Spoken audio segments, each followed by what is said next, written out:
Boa tarde a todos. Eu sou Fernando Bernardes, faço parte da Radiologia da Escola Paulista de Medicina e da Rede DOR, e também sou um dos coordenadores do GERME.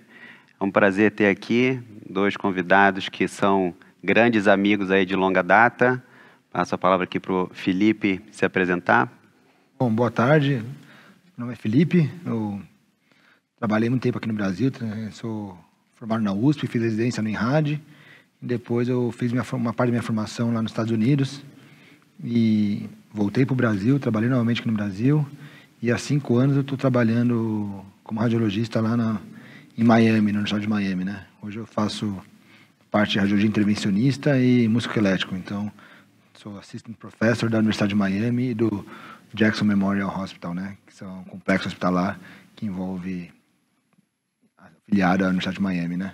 Já conversar um pouco sobre a trajetória, como eu cheguei lá e tudo isso. Vamos deixar o Flávio Duarte, que é outro radiologista brasileiro, músculo-esquelético, grande amigo, se apresentar. Flávio, você nos ouve? Ouvindo, Fernando. Prazer grande estar aqui conversando com você, com todo o grupo coordenador do GERME. E um pouquinho da trajetória. Eu vim para os Estados Unidos o ano passado, em janeiro. Sempre tive a vontade de vir para cá, então esse é meu segundo ano aqui. Sou mais calouro que o Felipe e eu estou em Dallas, na Universidade do Texas Southwestern. Queria que vocês contassem um pouquinho como é que foi a tomada de decisão. Primeiro, o que motivou primordialmente vocês irem para os Estados Unidos? Como é que estava a temperatura da radiologia na visão de vocês aqui no Brasil? Foi uma decisão que foi tomada desde o primeiro momento de vou morar para sempre nos Estados Unidos, vou passar um tempo, vou me aprimorar, existe a expectativa de voltar? Como é que foi a tomada de decisão que motivou e um pouquinho do que vocês pensam agora em relação a isso, futuro? Bom, no meu caso foi um pouco atípico, né? Porque logo que eu acabei o R4 no HC, eu fui para os Estados Unidos, fiquei 3 anos fazendo um fellow clínico de músculo e ressonância, parte de intervenção. E teve um momento de tomar decisão lá se eu queria ficar nos Estados Unidos para sempre ou voltar. Eu tenho familiares radiologistas lá nos Estados Unidos também. Eu decidi voltar para o Brasil. Por questões familiares, pessoais, eu voltei para o Brasil. Trabalhei um tempo aqui no Brasil como radiologista e até um ponto que eu não estava meio satisfeito com o ritmo de trabalho do Brasil, com o que eu estava fazendo, tudo. Eu gosto muito da parte de procedimento, intervenção, e eu via que aqui está crescendo muito essa área, mas ainda tinha coisa que eu gostaria de fazer fora. E tomei a decisão de voltar para lá. Eu tomei a decisão de voltar para lá em 2018, né? Foi uma decisão meio até que repentina, né? Surpreendeu muita gente na minha família. Mas eu decidi voltar para lá por questões que eu não estava muito animado com o futuro da radiologia do Brasil. Não sei, eu via grandes grupos que estava acontecendo muita fusão e eu estava meio, não sei, desanimado naquele momento.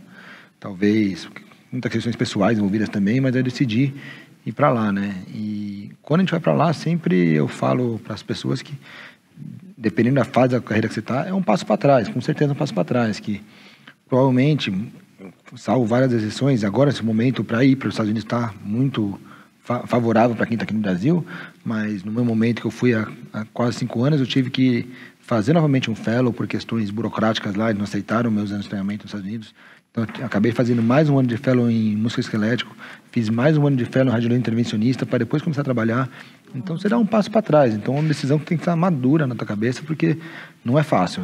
As pessoas só veem, tá nos Estados Unidos, Miami, tá no bem bom, mas realmente você passa uns apuros aí que ninguém vê. Então, a decisão tem que estar bem madura e foi baseada nisso que eu fui, basicamente. Eu conhecia já como que era o esquema de trabalho lá, gostava e assim eu decidi. E você, Flavião? Fernando, essa pergunta sua é muito boa, cara, porque acho que cada um vai sentir uma coisa diferente, né? Eu acho que eu dividiria em 2 partes aí, né? A vida profissional e a vida pessoal. No meu caso, na vida profissional, eu gostava muito de trabalhar no Brasil. Eu acho que a nossa profissão, ela é uma profissão muito gostosa, em geral, que a gente faz, um negócio prazeroso, para mim sempre foi. E eu acho que desde que a gente terminou a residência, é, eu digo a gente porque acho que eu e você, a gente seguiu uma carreira meio parecida, né? A gente foi escalando, buscando algumas posições melhores, e a gente foi conseguindo evoluir. Mas parece que chega um momento que dá uma estagnada que faz parte da profissão no Brasil, né? Da nossa profissão no Brasil. E eu enxergava uma perspectiva de evoluir, tentando fazer algo novo, né, que seria a parte de intervenção, que eu queria me aperfeiçoar aqui nos Estados Unidos, essa era a ideia. E, e aí também tinha a minha parte pessoal, que também achava importante, que meus filhos estão numa idade que, né, seria interessante para eles ter uma experiência fora. Então eu vim com essas duas, os dois suportes, né, da vida profissional para me aperfeiçoar e na minha vida pessoal para dar essa oportunidade para os meus filhos. E sabe as diferenças da radiologia, como ela é encarada no Brasil e aqui nos Estados Unidos? E quando você chega aqui, eu acho que a gente sente um pouco mais de, não quero ser injusto com ninguém, mas acolhimento, eu acho, profissional. Uma certa segurança maior em relação ao seu futuro. Posso cair do cavalo aqui, logo, logo ter que voltar para o Brasil, mas essa é a impressão que eu tive, Fernando. E estando aqui, sentindo essa segurança um pouco maior, me fez pensar em ficar mais. O que a gente ouve daqui é que existe uma falta, né, de radiologistas no mercado aí nos Estados Unidos, né? Que talvez por isso que tenha facilitado mais a entrada aí de estrangeiros, né? Eu acho que lá eles fazem uma reserva de mercado muito maior do que aqui, né? E eu não sei se lá teve uma queda na procura na radiologia, nem sei se por meio de inteligência artificial, né? E aí o que a gente tem visto aqui é que existe uma procura bem menor pela residência de radiologia, né? Até com um pouco de falta de radiologista no mercado, né? O que vocês acham aí? Qual é a opinião de vocês aí? Virou o jogo nos Estados Unidos, né? Às vezes eu brinco que às vezes a coisa acontece no Brasil, tem um delay que acontece nos Estados Unidos, às vezes, né? Em tecnologia, em um monte de coisa. E virou o jogo nos Estados Unidos. Tipo, se falar há 5 anos, 6 anos, nem todas as vagas de residência da radiologia estavam sendo preenchidas nos Estados Unidos. Esse ano foi a segunda residência mais concorrida nos Estados Unidos, foi a de radiologia. E a primeira, a segunda, empatada mesmo, foi radiologia intervencionista, que é uma residência à parte hoje nos Estados Unidos. Hoje é um programa totalmente outra rota, né? A pessoa já entra prestando radiologia intervencionista, como se fosse uma carreira cirúrgica, e dermatologia. Então, hoje a residência de radiologia está bem concorrida, a nota foi uma das maiores. Eu sei porque trabalhando lá, o processo lá você tem que fazer carta de recomendação, essas coisas, e eu vi alunos excelentes, assim, com trabalhos publicados, tudo, saindo da faculdade, que não conseguiram vaga porque está realmente preenchendo tudo. Então, esse ano, nos Estados Unidos, não teve vaga não preenchida nos Estados Unidos, então voltou a ser uma carreira bem concorrida e bem prestigiada, o que há 5, 6 anos atrás, não sei se falar que estava em baixa, mas acredito que não estava sendo tão concorrida na área acadêmica em termos de prestar o concurso para a residência. E hoje mudou realmente o jogo de novo, você vê os gráficos do MET, estão tudo lá em cima. Você, Flávio, o que você acha aí em Dallas? Acho que tudo que o Felipe falou é tudo verdade mesmo. Também vi as mesmas coisas aqui, a procura alta pela residência de radiologia. Nos Estados Unidos existe sempre estatística com relação ao salário dos médicos, e os estudantes eles olham muito isso antes de indicar qual que é a especialidade que eles vão querer seguir. E, sem dúvida nenhuma, a radiologia dá um balanço grande com o salário para eles adequado. Sem dúvida nenhuma, não é o maior, está longe de ser o maior salário, mas o balanço também com relação ao tanto de tempo que você trabalha e a sua dedicação, né? Então, a radiologia continua sendo uma especialidade prestigiada pelo fato de ser mais tranquila, com uma qualidade de vida maior e com bastante oferta de emprego e com um salário que eu diria estaria na média, né, das especialidades.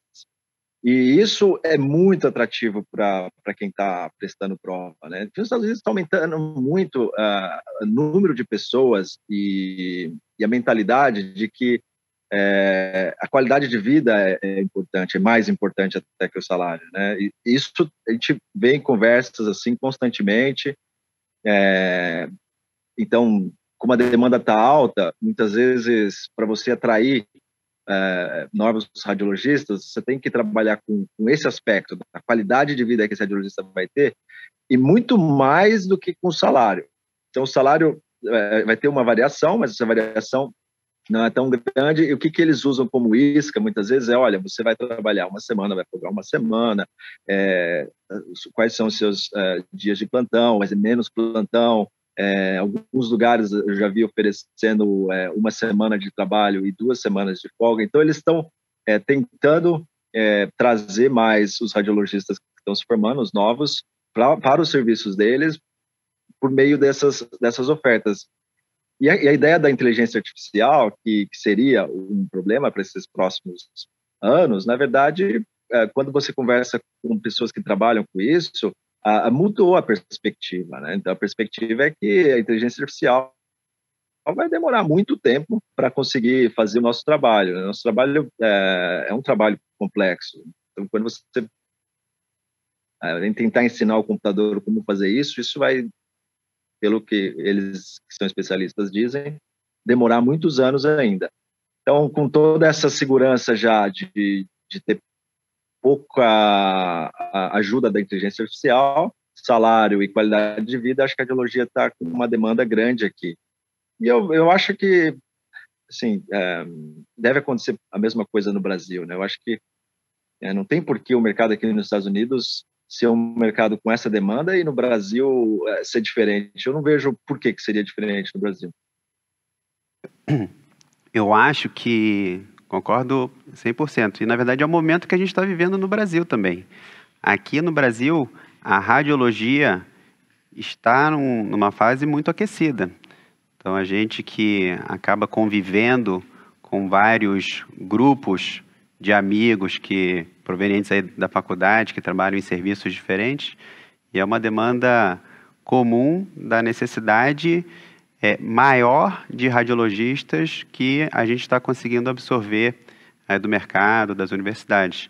Então, acho que, independente dos Estados Unidos ou no Brasil, óbvio que eu topo aqui a gente falar de como está nos Estados Unidos, eu acho que no Brasil também a gente já vive, nesse momento, uma fase muito aquecida e positiva para a radiologia e para os radiologistas, e aí, obviamente, com as diferentes considerações de modelos de carreira que acontecem no Brasil, que acontecem nos Estados Unidos, as oscilações que acontecem pela diferença de mercado, mas eu acho que ainda é uma fase muito aquecida. Mas, passando para o tópico da discussão, vocês conseguem definir, assim, no formato de um passo a passo, o que o radiologista atualmente no Brasil tem que fazer, qual é o planejamento, qual é o grau de dificuldade, qual é o passo a passo para ele conseguir pensar numa carreira, não só do ponto de vista de fellow, de aperfeiçoamento, mas uma carreira definitiva nos Estados Unidos. O que precisa ser feito? Quais são as etapas que ele tem que passar? Tem a parte básica, né, Fernando, que acho que eu sempre falo, que é a primeira parte zero. Você tem primeiro tomar decisão, óbvio, mas a segunda, a partir da decisão tomada, é fazer o STEPS, que a gente chama, né, ou certificação médica. Primeiro você precisa ser médico nos Estados Unidos, assim como no Brasil, você precisa ser médico lá. E o médico, você fazer o CFMG, né, que são os STEPS que a gente fala, né. Então, essa prova de você validar o seu diploma médico nos Estados Unidos, tem umas variâncias, agora mudou um pouco, mas tem basicamente 3 a 4 steps, dependendo do estado que você for para ter a licença médica, né? Então, você faz o step 1, que é basicamente carreiras básicas, né? Tipo bioquímica, anatomia, biologia molecular, histologia. Aí você faz o step 2, né? E o step 2 hoje são divididos em 2 partes, né? São 2 provas diferentes, que é o Clinical Knowledge, que é tipo uma prova de conhecimento de medicina. Isso não mudou? Mudou em termos de o step 3... E agora virou proficiência em inglês? Isso. E o Step 2CS, que na minha época, na época do Flávio, provavelmente também, era uma prova prática nos Estados Unidos, que você ia lá, você entrevistava 10 pacientes, tinha que fazer o relatório, tinha que conversar com o paciente, fazer o diagnóstico, conduta, tudo. E nessa prova eles avaliavam não só a tua postura médica, como sua proficiência em inglês. Então, nessa hora você também era avaliar a tua proficiência em inglês, e a partir daí você tem o CFMD Certificate. Aí você pode ir para os Estados Unidos e trabalhar como médico. Esse é o ponto 0. Na radiologia, hoje a gente é beneficiado que tem uma via oficializada pelo American Board of Radiology, que se chama de Alternative Pathway, que você entra em contato com as universidades que têm esse programa, e a universidade sponsor you, elas te patrocina para você fazer o treinamento de 4 anos.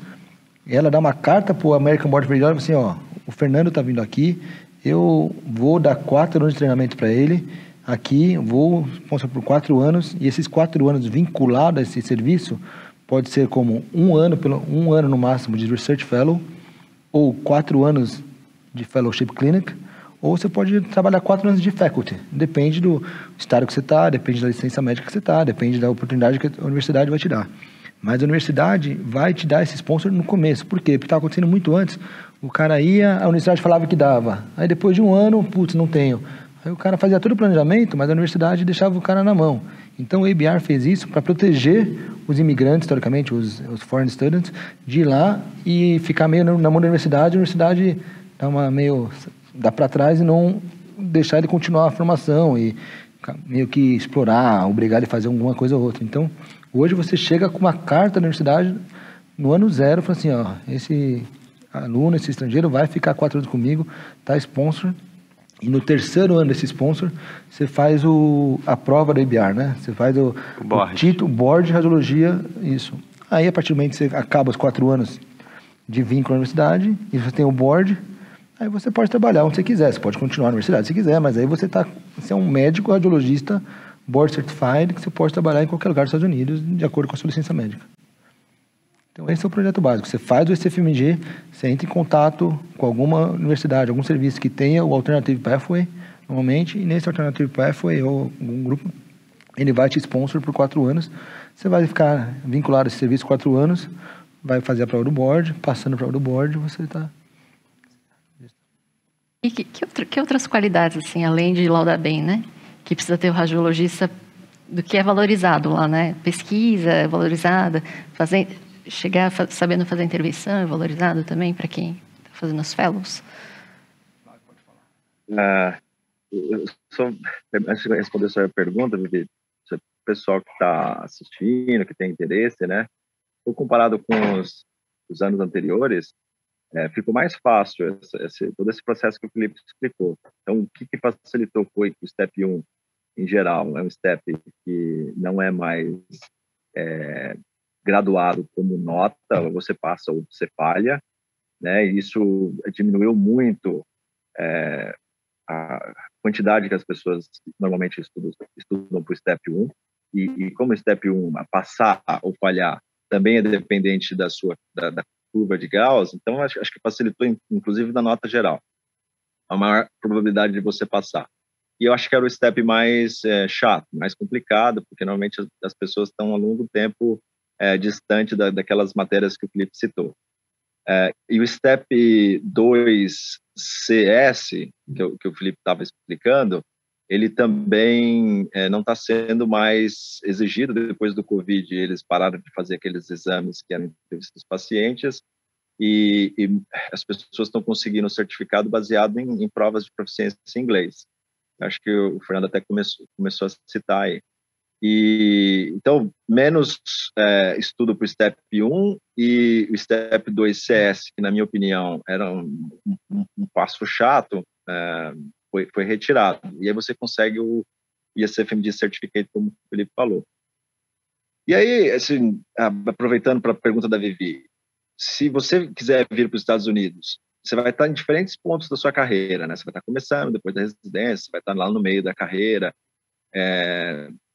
Eu acho que para as pessoas que estão começando, ou vão fazer residência aqui nos Estados Unidos, ou vão fazer fellow aqui nos Estados Unidos, vale a pena buscar essa via que o Felipe falou, que é uma via que você vai terminar os steps, você vai pegar os seus IACFMD Certificate, vai aplicar em algumas universidades, você vai conseguir o fellow, e aí acho que a ideia é buscar um lugar que tenha uma demanda para a perspectiva de você conseguir passar para a faculty o mais rápido possível, né? Então, a gente tem vários casos do Brasil que vieram, então tem gente que faz 1 ano, tem gente que faz 2 anos de fellow e passa para a faculty, tem gente que faz 3, tem gente que faz nenhum. Então, isso tudo é possível. E para esses que não fazem nenhum, normalmente é aquele lá do meio da carreira. Então, não é no início da carreira, essa pessoa já tem um currículo mais avantajado, e ela consegue, por meio do currículo e pela necessidade de algumas universidades dos Estados Unidos, ir direto para a faculty. E isso, por exemplo, aconteceu com o Atu, que está também aqui nessa mesma universidade que eu estou, e ele conseguiu fazer isso. Mas isso é para pessoas que estão em meio de carreira. Eu acho que assim, pessoas que estão em meio de carreira, eu acho que tem que buscar isso diretamente. E uma coisa que é super importante, talvez a mais importante de tudo que a gente está falando aqui, é a questão do visto. Não entre em armadilha. Vir para cá com visto J é a pior das decisões. Então, evite isso ao máximo, porque se você conseguir vir para cá com visto H ou qualquer outro visto, às vezes até o EB1, EB2, você vai conseguir ter muito menos dor de cabeça se você decidir se instalar aqui nos Estados Unidos. Está falando em relação ao visto, né? Que o visto J é um visto, teoricamente, que você tem que fazer o seu país de origem está sponsor, está patrocinando seu visto, né? Então, em algum momento, após você finalizar seu treinamento, você tem que voltar para o seu país de origem para repagar esse patrocínio. Então, você tem que ficar, isso chamam de regra de 2 anos, né? Você tem que voltar para o país de origem, no caso, o Brasil, ficar 2 anos trabalhando aqui, aí você volta para os Estados Unidos, aí eu com Green Card, um visto H, que a gente chama de fazer o waiver, né? A outra possibilidade, você está com visto J nos Estados Unidos, você faz o waiver trabalhando, que eles falam de underserviced area. Você vai para áreas, normalmente, antigamente eram áreas... Oklahoma. No meio do nada, trabalhar como waiver. Hoje tem muitas saídas, né? Tipo, mesmo Miami hoje, eles usam Homestead, que é um subúrbio de Miami, como waiver. Então, tem manobras para sair disso, mas como o que o Flávio falou, é verdade. Evite, se você conseguir evitar, tem muitos lugares que não dão essa possibilidade, mas se você conseguir negociar de não ir com visto J, é o melhor das hipóteses, porque você migra do H para um Green Card, dependendo do longo plano, você brinca, é o visto H, Green Card, cidadania, né? Então, esse é o passo, né? Então, é importante você saber o que está se metendo, porque muitas vezes... Normalmente a universidade, que a universidade é muito mais fácil, é mais barato e mais fácil, eles vão te oferecer de cara o visto J. A negociação, como qualquer negociação na vida, os caras oferecem. Vai você aceitar ou não, vai você bater a perna ou não. Normalmente a oferta inicial seria o visto J, que é um visto muito mais corriqueiro. Para residência, por exemplo, eles raramente dão visto H, é tudo J. É dificílimo algum residente ir com visto de fora com visto H. Eu não conheço. O ideal de conseguir é o Green Card, que nesse momento está até mais fácil de conseguir. Ou o visto H. H. Os dois são meio parecidos, né? Eu sempre brinco, as pessoas, você tem um Green Card, eu tenho um Green Card, mas o Green Card mais é que um visto. É um visto que, na verdade, você migra depois de 5 anos, dependendo da situação, para uma cidadania, né? Que aí se você tiver interesse ou não de virar cidadão. Mas é um visto, o Green Card é um visto. Então, o H, o Green Card, seriam situações bem semelhantes, seriam situações mais confortáveis para você ter programação a longo prazo ali nos Estados Unidos, seria menos dor de cabeça. Entendi. E o Felipe e Flávio, vocês percebem algum sentimento em relação ao fato de vocês serem estrangeiros no serviço de vocês? Especificamente você está na Flórida, é sabido que a Flórida tem muito mais latino, então acho que isso é um problema menor, se for um problema, mas também em outros lugares, em Baltimore, por exemplo, no norte, que eu acho que é um pouco mais, talvez, esse sentimento do estrangeiro fique um pouco mais forte. Vocês têm isso? Isso é um fato? Não?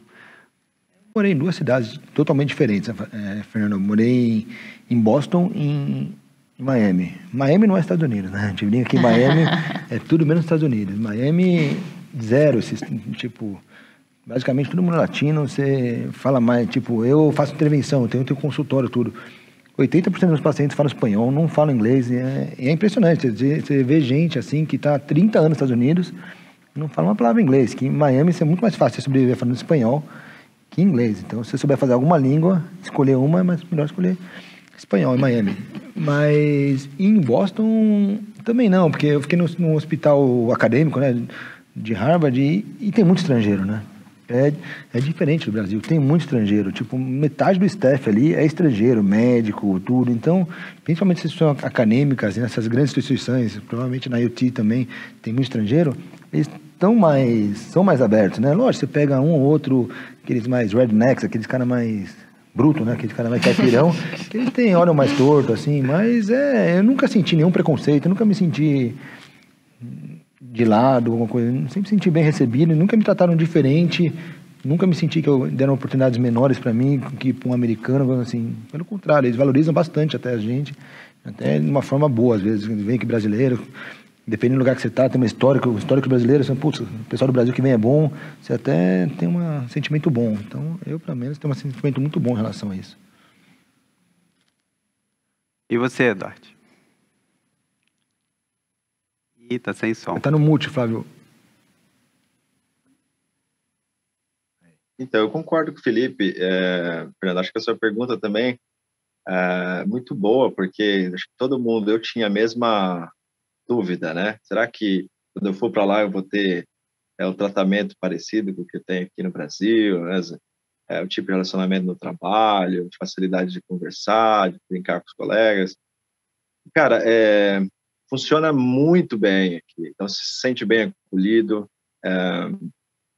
São várias diferenças. Então, a gente é estrangeiro, a gente é latino, sempre vai ser agrupado aqui nos Estados Unidos, né? Né? Nosso grupo diferente. Esse cara é estrangeiro, esse cara é latino. Mas existe uma mentalidade aqui que eu acho que ela está sendo cobrada mesmo, ativamente. Né? Isso eu acho que faz parte de tudo, né? Dos diversos tipos de fobia, incluindo xenofobia, diversos tipos de racismo.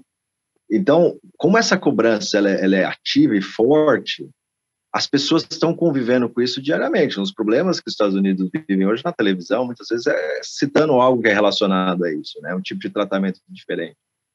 E aqui, agora, o Felipe deve ver também muito lá na Flórida, existe um discurso muito constante de diversidade.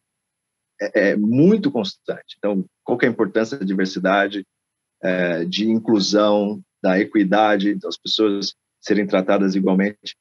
E eu acho que isso aí está tirando, talvez, lentamente, acho que vai demorar muitos anos, talvez um resquício que tenha sem dúvida, tem algumas pessoas que vão te olhar diferente, né? Eu senti isso já, mas é super raro, e eu acho que esse resquício que ficou deve ser retirado aí no decorrer dos próximos anos, porque existe uma mentalidade ativa de ser corrigido. Essa é a minha sensação. Que bom, isso é positivo. Deixa eu perguntar sobre procedimento musculoesquelético, né? Aí, como que vocês veem, assim, se a intervenção é mais feita pelo radiologista musculoesquelético ou pelo pessoal da intervenção? Quem faz os procedimentos e como é que é também com os cirurgiões, se tem aquela disputa aqui para aquela zona de penumbra que a gente vê que muitas vezes eles levam os procedimentos para o arco cirúrgico, que poderia ser feito numa tomografia. Questão aí também, acho que isso é influenciável pelo modelo de remuneração. Como é que é essa divisão aí e qual o posicionamento? Caso complicado, porque eu tenho dual appointment, né? Eu tenho metade do meu tempo eu faço músculo e metade do tempo intervenção. E então, o que acontece na minha área é que os procedimentos mais de baixa complexidade, injeção intraarticular, mesma coisa de coluna, biópsia óssea, tudo, eu direciono para os meus dias de período de músculo, né? Os procedimentos mais, tipo, embolização de sarcoma, kyphoplastia, ablação, essas coisas, eu normalmente faço mais no IR, mais pela estrutura de nurse, de enfermeira, de tudo. Mas, em relação à briga com os setores, tem é igualzinho aqui, tipo, você pega neurocirurgião fazendo kyphoplastia, fazendo parte de coluna, lá tem os PMR, né, que é tipo o fisiatra, que eu acho que o PMR é o fisiatra, que eles fazem bastante coisa em arco cirúrgico, né, bastante coisa de coluna eles fazem, e lá está crescendo muito essa área de sports medicine. Hoje tem uma residência de sports medicine, né, que é tipo o ortopedista clínico, digamos assim. E eles também fazem muito procedimento, tipo, eles fazem curso de ultrassom, eles fazem procedimento guiado por ultrassom, os PRPs, steroid injections, fazem bastante. Então, normalmente eu vejo que hoje o que a gente pega de procedimento de articulação, essas coisas, é os abacaxi, aqueles pacientes obesos, aqueles pacientes zoados que vêm pra gente. Os filés eles estão fazendo, Synvisc assim, eles fazem tudo, eles, e mandam pra gente Mas como o volume é grande, ainda tem bastante, mas ainda tem essa briga grande. Não sei como é na IoT, mas a gente tem essa briga. Funciona igual, Felipe. Acho que funciona parecido com o Brasil também. Talvez pelo fato de ser uma instituição de ensino, que também não tem muita ligação da sua remuneração com os procedimentos que você faça, essa concorrência direta pelo paciente, ela fique menos agressiva, mas ocorre. Acho que a ideia é a mesma que a gente tinha no Brasil, né? Tem que aproximar dessas especialidades, é o que a gente tenta fazer aqui, mostrar que a radiologia intervencionista para o músculo esquelético, ela acrescenta para os pacientes, principalmente quando eles se sentem inseguros para fazer o procedimento. Então, eles vão fazer injeção intraarticular, eles vão fazer diversos tipos de infiltração, mas se é alguma coisa mais específica, que eles acham que existe a possibilidade de ter melhores resultados com um guiar por tomografia, por exemplo, ou que, eventualmente, na mão do radiologista, aquele caso pode ter melhor resultado, e normalmente é caso mais complicado mesmo. A gente dá esse suporte para eles. Então, sempre tentando fazer os procedimentos complicados, que eles normalmente tentaram uma ou duas vezes e não tiveram bons resultados. A gente fica com essa amostra um pouco enviesada, isso é verdade, mas também, com o tempo para ganhar experiência, é bom. Com relação aos procedimentos que o músculo esquelético faz aqui, a ideia é esse leque abrir. Então, os procedimentos mais habituais a gente faz, o Felipe citou, e aumentando. Então, aumentar a crioablação para tumor, aumentar a crioablação para casos de nervo, ou a ablação para tratamento de dor. Tem um outro procedimento que a gente vai começar a fazer, já está com o aparelho aqui, que chama tenotomia, que é para tratamento de doença de tendão, doença crônica, liberação de túnel do carpo, também, que é um procedimento um pouco mais complexo, precisa do aparelho especializado para isso. Então, abrindo esse leque, porque eu acho que nos próximos anos, mais e mais procedimentos vão vir do músculo esquelético, que a ideia seria complementar os tratamentos cirúrgicos que já existem. E esses novos procedimentos que costumam vir, eles costumam vir com um valor maior. Né? A gente consegue trazer mais dinheiro para o departamento, sempre renovando os procedimentos que a gente faz.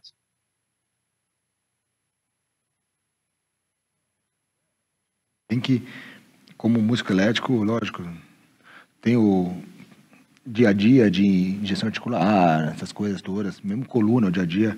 Mas eu, hoje, um foco grande na minha área, que eu faço bastante, é a parte de ablação, KF ablation, cementoplastia. Hoje estou começando a fazer fixação percutânea também, que é uma briga com os ortopedistas, com os mas a gente está começando a fazer fixação percutânea, umas coisas assim, que tem que começar a aumentar a complexidade, né? Principalmente a parte de oncologia, né? Eu gosto muito dessa parte de oncologia, a gente tem um serviço grande de oncologia lá, então é uma área que tem muito a crescer, e a gente, como esclético, a gente faz diagnóstico, a gente sabe a anatomia, a gente conhece a doença, acho que a gente tem que começar a tratar mais. E sabe como tratar também, né? Exato. Muito bom. Mas essa questão que o Felipe falou aí é super verdade. Eu acho que isso a gente vê todo dia. Nós ficamos fazendo os procedimentos que foram refugados pelas outras especialidades. Esse é o começo. Você precisa ter ciência disso, que aquele vai ser o seu início e a maneira que você vai ter para crescer.